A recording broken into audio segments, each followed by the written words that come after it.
Om Ajnanatimirandhasya Jnananjanashalakaya Chakshurunmilitam Yena Tasmai Shri Gurave Namaha. Nama Om Vishnupadaya Krishna Presthaya Bhutale Srimate Bhaktivedanta Swamin Niti Namine. Namaste Saraswate Deve Gauravani Pracharine Nirvijesha Shunyavadi Paschatya Deshatarine.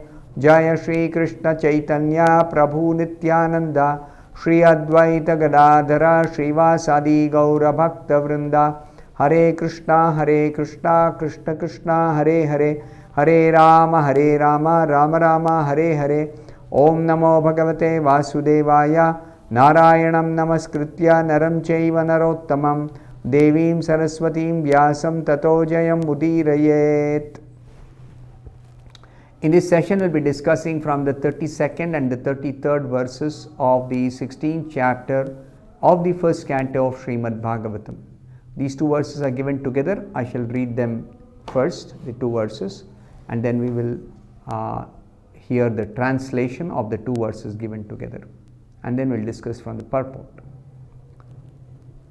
Brahmadayo bahutitham yad apanga moksha kamas tapas samacharan bhagavat prapanna sa shri swavasam aravinda vanam vihaya yat pada saubhagam alam bhajatenu rakta. This was the 32nd verse. And the 33rd verse. Tasyaham abja kulisha ankusha ketu ketai Srimat Padair Bhagavatas Samalankritangi Trin Atyarocha Upalabhya Tato Vibhutim Lokan Samam Vyasrajat Utsmayatim Tadante. These two verses, the meaning is given together by Srila Prabhupada, the translation of these two verses. Lakshmi ji, the goddess of fortune, whose glance of grace was sought by demigods like Brahma, and for whom they surrendered many a day unto the personality of Godhead, that Lakshmi ji gave up her own abode in the forest of lotus flowers and engaged herself in the service of the lotus feet of the Lord. And now Mother Earth is telling, I was endowed with specific powers to supersede the fortune of all the three planetary systems by being decorated with the impressions of the flag, thunderbolt, elephant driving rod and lotus flower, which are the signs of the lotus feet of the Lord. But at the end, when I felt I was so fortunate, the Lord left me. So this is a beautiful description of how Mother Earth is feeling separation from the Lord after the Lord's disappearance from the earth. Because as long as the Lord was there on the earth, he was constant, his lotus feet were constantly in touch with the surface of the earth planet. And the touch was very special because he would leave behind impressions of the sole of his feet. And they were recognized as the impression of flag, of thunderbolt, of elephant driving rod, and of lotus flower. 4 different signs are given here. Now in the purport, Srila Prabhupada explains something very, very important for all of us to understand.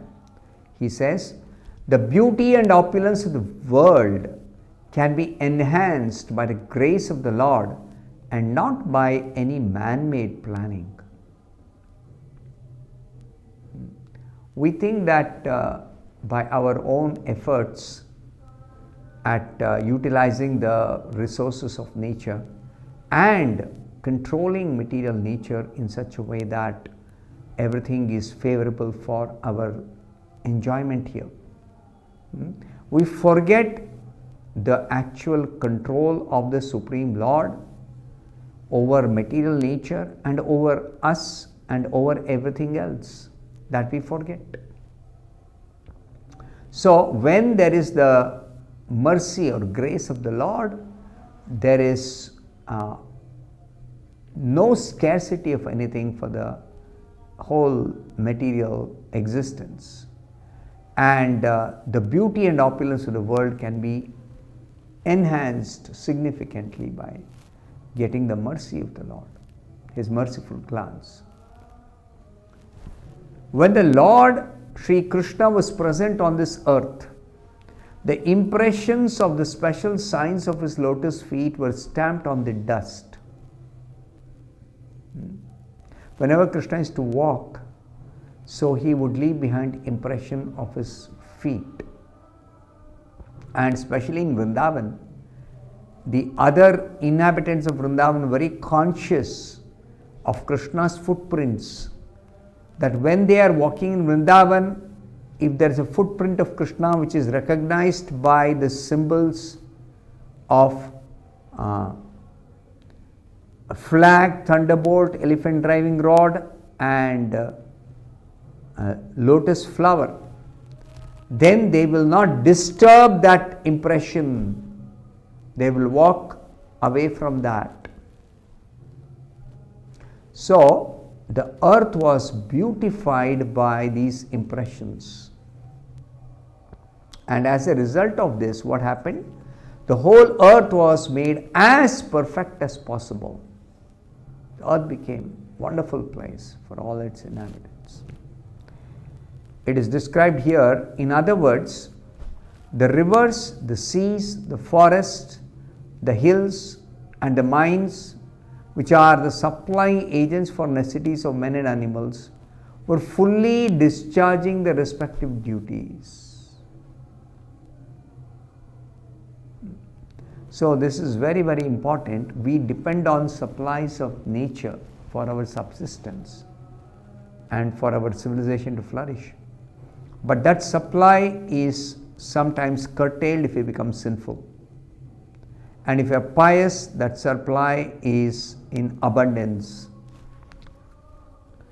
So we need not have industrial enterprises to exploit this material nature and try to get more and more and more and more and more of those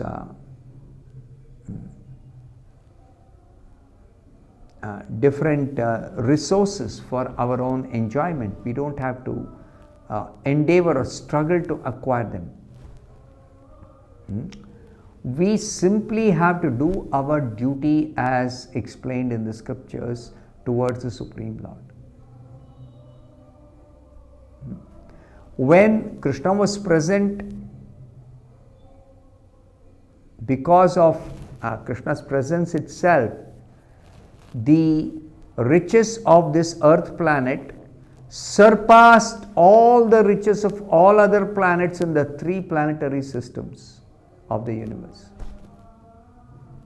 Every place has got its wealth, but the wealth of this earth planet exceeded the wealth of all other planets in the entire universe.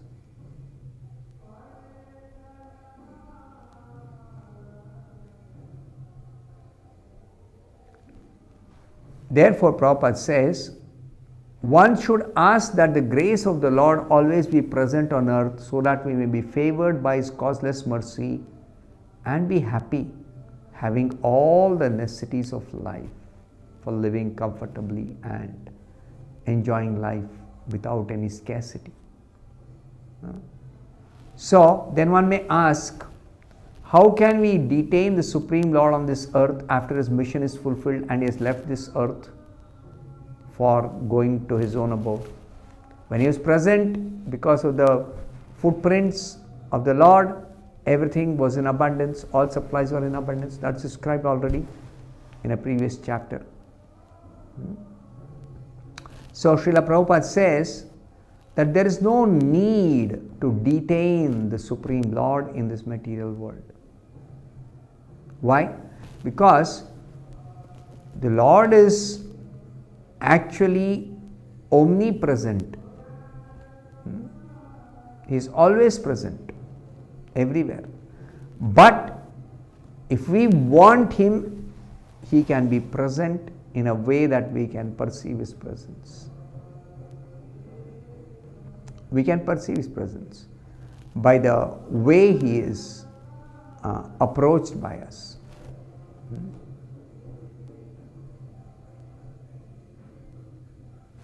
If we are attached to His devotional service by hearing, chanting, remembering, etc., then He can always be present with us in the form of transcendental sound.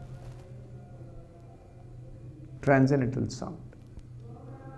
That transcendental sound is specifically taught by Chaitanya Mahaprabhu as Hare Krishna, Krishna Krishna, Hare Hare, Hare Rama, Rama Rama, Hare Hare. That is what is taught by Chaitanya Mahaprabhu.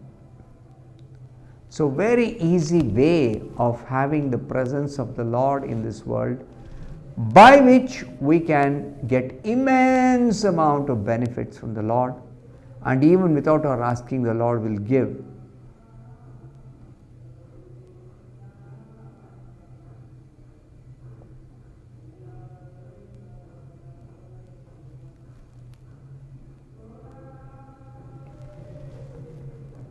And Prabhupada says that there is nothing in this world which is disconnected from the Lord.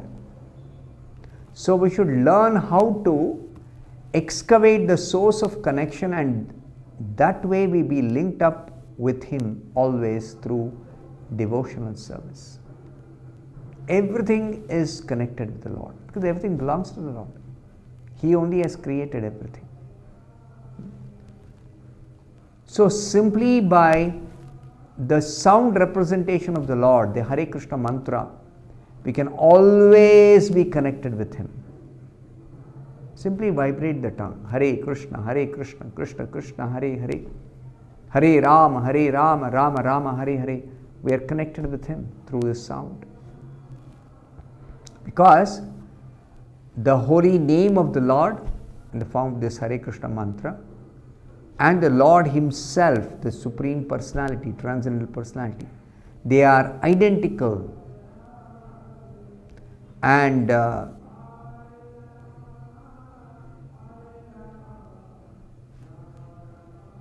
this presence of the Lord in the form of the transcendental sound can be experienced by offenseless chanting. There are considerations of offenses in chanting Hare Krishna. Of course, in the beginning we are just told to chant Hare Krishna. Simply vibrate your tongue and produce a sound and try to hear that sound. But as we advance in Krishna consciousness, we learn that chanting is fully effective if we are able to chant without any offenses. What does it mean? That means there are some activities we have to refrain from in order to please the Lord by our chanting Hare Krishna. Just like one of the offenses to be considered while chanting Hare Krishna in the form japa is to commit sinful activities on the strength of chanting the holy name. Because by chanting we become purified. It doesn't mean we can go on committing sinful activities and go on chanting and purifying ourselves. It doesn't work like that. Similarly, all the other offenses are to be considered. Therefore, one should be very cautious in actually